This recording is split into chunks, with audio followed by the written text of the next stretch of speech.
Page 6, new shoes.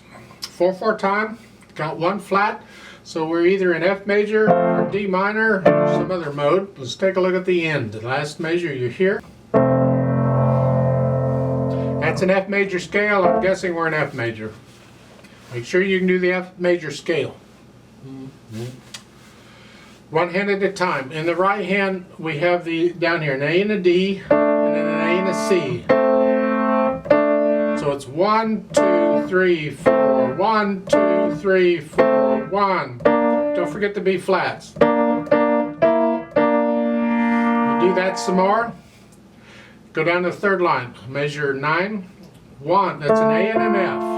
1, 2, 3, 4. 1, 2, 3, 4. 1, 2, 3, 4. 1. See that bottom note? That went to an F in there. Measure 13, that ugly looking thing, that is an F, a B flat, and a C. And then the next measure, it is the same except the F went to an E. And then an F chord, and then that 5/7 chord again. So we're just doing the primary chord, but we're doing them down here. Left hand gets the melody. Comes in on beat 4. 1, 2, 3, 4. 1, 2, 3, 4. 1.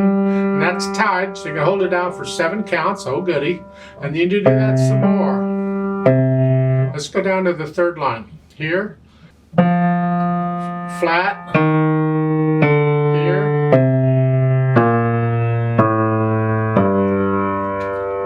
And then the last line is here, and then reach down for the octave. And then thumb on the F.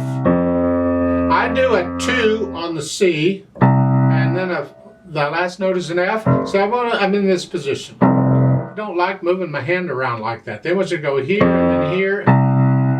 If your hand's big enough, if you can reach an octave, stay there. Play the little thumb, second finger, and then little finger. Works for me. You see, fingering is a personal thing, and there's different styles of fingering, and people get different habits of fingering. And the one I use is, I typically won't move my hand if I don't have to. And I don't have to here. Huh? Put the hands together.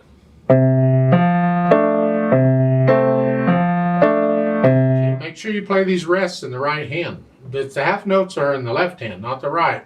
Last 2 measures, the first line.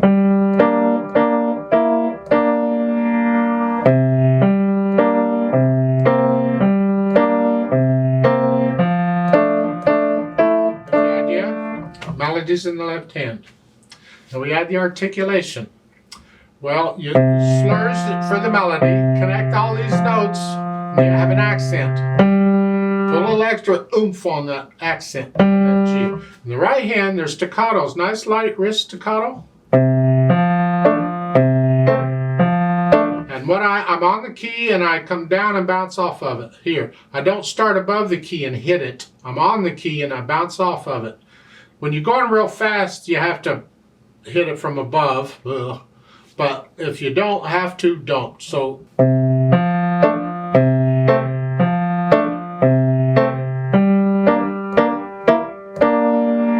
remember that accent on there.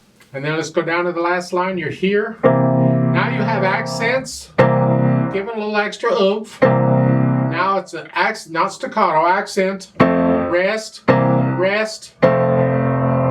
Just give a little extra oomph. See, a piano can't do a true accent. All we can do is just play a little louder. That's the best we can do.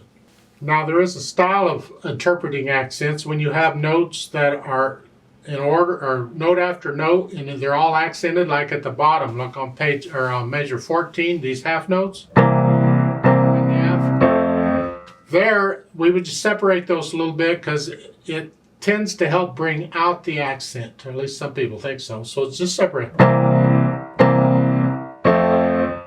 So it's more like a dotted quarter note with an 8th rest in between each one. Yeah, sort of like that.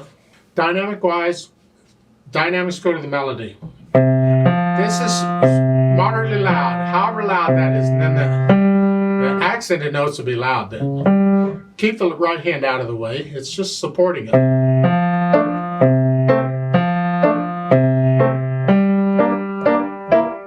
Like so. Then when you get to the end of the second line, It's moderately, you come down a little bit, moderately soft. Not soft, just moderately soft. And now you're going to crescendo up to loud.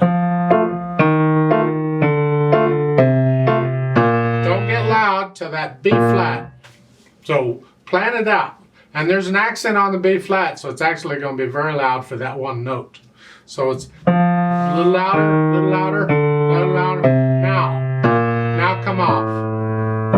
Back down to moderately soft, sort of, in that area. So you have to plan it a little louder, and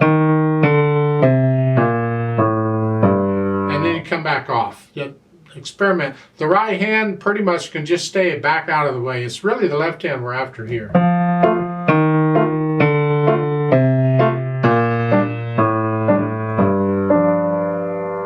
And that note, this is measure 12.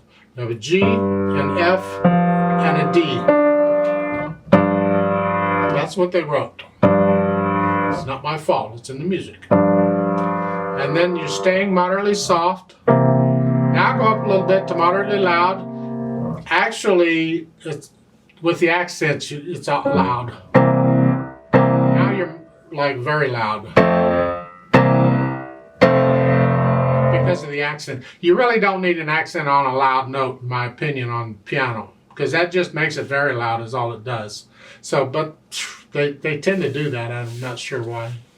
Speed-wise, well, it's a happy piece. So it has to be accurate first. But then within accuracy, how happy can you be and be accurate at the same time? I don't know.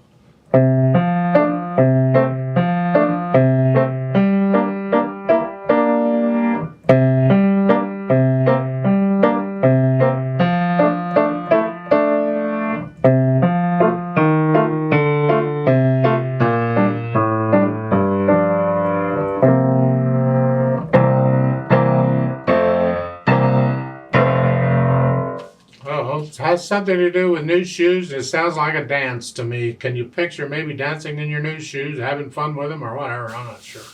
I would like to play it with you very slowly to double check the notes and the rhythms. Not going to do the dynamics. I don't want to perform it, although I just did. I didn't mean to. Sorry about that. I don't want you copying me. I want you to be able to read the music and follow what it's doing and get into the music emotionally, and you decide how you want to interpret it, following the instructions in the written music.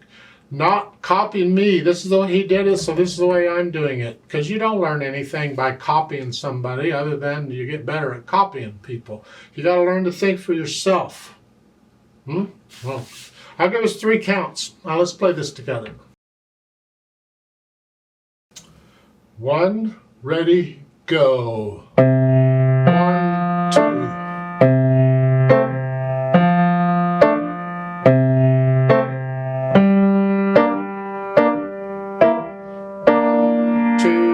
3.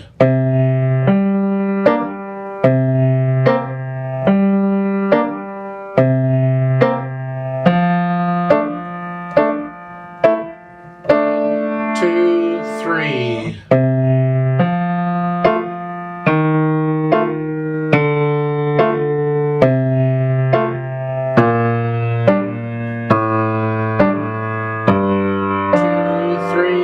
4. 2, 3, 4. 2, 3, 4. Rest. Rest.